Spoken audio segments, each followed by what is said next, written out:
राधे कृष्ण राधे कृष्ण राधे कृष्ण राधे राधे कृष्ण राधे कृष्ण राधे राधे મિત્રો કેમ છો? જય શ્રી કૃષ્ણ. આજે હું તમારા માટે લઈને આવી છું શાહી રબડી ખીર. બહુ સરસ મજાની હશે. તો ડ્રાયફ્રૂટ જે લીધા છે બતાવી દો. થોડી દ્રાક્ષ લેવાની છે, પિસ્તાની કતરાણ છે, કાજુ છે, બદામ છે, ગુલાબની પાંદડી છે, ઇલાયચી છે, જાયફળ છે, કેસરના વારા છે અને ઘી છે અને દૂધ આવશે ને ખાંડ આવશે. કેવી રીતે બનાવું છું પૂરો વિડીયો શેર કરું છું. એકદમ હેલ્ધી અને ટેસ્ટી બનશે મિત્રો. મારી વિડીયો સારી લાગે તો પ્લીઝ એક લાઇક કરજો. અને અગાડી હું તમને એક વાત સરસ મજાની બતાવું છું. ઘીના અંદર બદામ, કાજુ, ડ્રાયફ્રૂટ જે છે આપણા એ શેકવાના છે. તો 2 ચમચી જેટલું આપણે ગીર ગાયનું ઘી લીધું છે. તમે જે હોય એ ચાલે. ઘી થોડું ગરમ થાય એટલે આપણે જે બદામ છે એ નાખી દેવાની છે. મિત્રો હું બદામ, કાજુ, પિસ્તા બધું જ નાખું છું, દ્રાક્ષ બધું.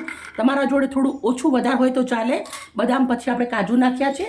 પછી આપણે ઇલાયચી છે 10 નંગ એટલી નાખું છું. તો જાયફળનો ટુકડો નાખું છું. પછી આપણે જે દ્રાક્ષ છે એ થોડી નાખીશું આપણે આના અંદર.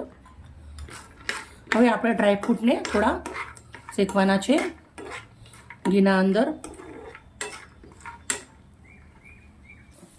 ડ્રાયફ્રૂટ આપણા મસ્ત મજાના શેકાઈ ગયા છે. હવે આપણે ગેસને બંધ કરી દઈશું. ગેસ બંધ કર્યા પછી આપણે થોડી એવી ગુલાબની પાંદડી નાખી દઉં છું અંદર. થોડા આપણા પિસ્તા નાખી દઉં છું. પિસ્તાની કતરણ છે એટલે મેં આછળથી નાખ્યા છે.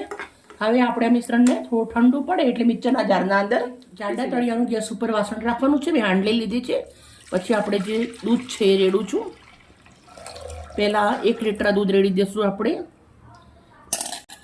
પછી આપણે 300 ગ્રામ એટલું બીજું રેડું છું. આ મારા જોડે ગ્લાસમાં છે ગરમ કરેલું હતું અને પેલું ઠંડુ છે. બંને દૂધને આપણે ઉકાળવા આવવા દઈશું. ડ્રાયફ્રૂટ આપણા મિક્સરના જારના અંદર લઈ લીધા છે. એક્સ્ટ્રા ઘી હતું એ સાઈડ કરી દીધું છે ને ડ્રાયફ્રૂટ લઈ લીધા છે, પીસી લેશું. હવે મેં 1 કલાક પહેલાં ડેરાડૂન બાસમતી ચોખા આવે એ નાની અડધી વાટકી પલાળ દીધા હતા 5 પાણી ધોઈને. તો આપણે એ નાખી દઈશું અંદર.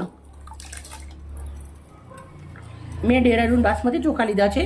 તમે જે નોર્મલ ઘરમાં ખાતા હોય એ પણ નાખી શકો છો.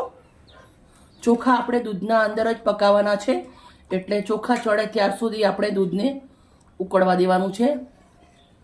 વચ્ચે વચ્ચે આપણે આવી રીતે ફેરવતા રહેશું જ્યાંથી કરીને તળિયે દૂધ આપણું ના ચોટે એના માટે. તો ભાત સરસ મજાના દૂધના અંદર પકવી લેશું. મિત્રો તમે જોઈ શકો છો આપણી ખીરવાળી રબડી બહુ જ મસ્ત મજાની રેડી થઈ રહી છે.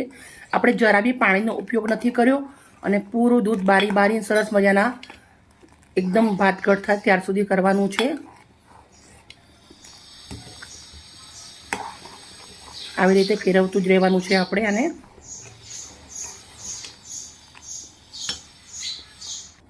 મિત્રો તમે જોઈ શકો છો દૂધ આપણું સરસ મજાનું ઘટ થઈ ગયું છે.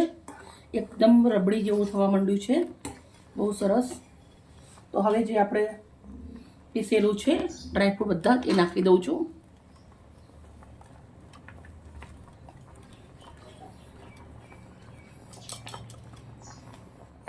પછી આપણે સરસ મજાનું પહેલાં મિક્સ કરીશું.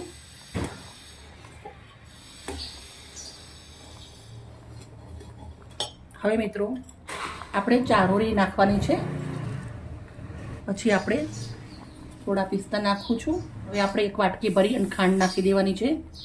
એ નાખવાનું છે આપણે કેસરના વારા પણ આપણે એકવાર આવી રીતે મિક્સ કરી લેશું.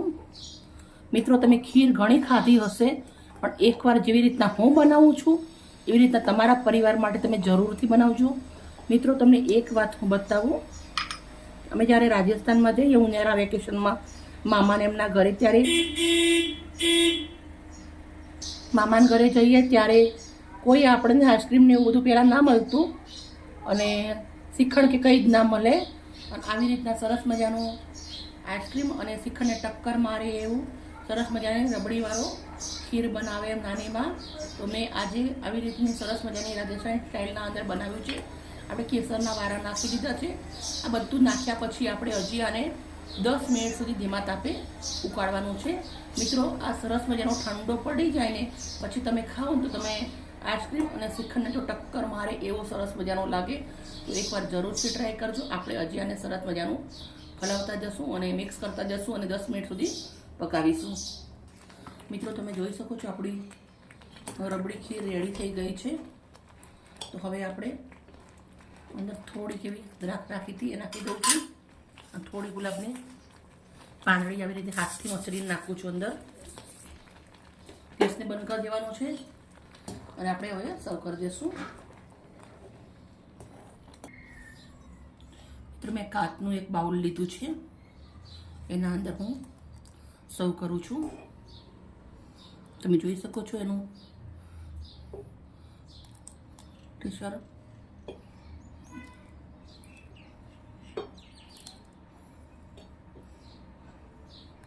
આપણે બાઉલ ભરી અને આવી રીતે નીકાળી દેવાનું છે. બનાવી તો ઘણું બધું છે. થોડાક હવે પિસ્તાની કતરણ નાખી દઉં છું. એકદમ સિમ્પલ, ટેસ્ટી, હેલ્ધી બનીને રેડી થઈ ગયું છે. આપણે એક ગુલાબની પાંદડી નાખ્યા પછી એનું રૂપ એકદમ બહુ જ સરસ મજાનું દેખાય છે. આપણે આંખને દેખવું ગમે એટલે ખાવાને મજા પડી જાય. ઓકે મિત્રો, બાય. કાલે મળીશ નવી રેસીપી સાથે. તમારા પરિવારનું ધ્યાન રાખજો. Okay, bye bye.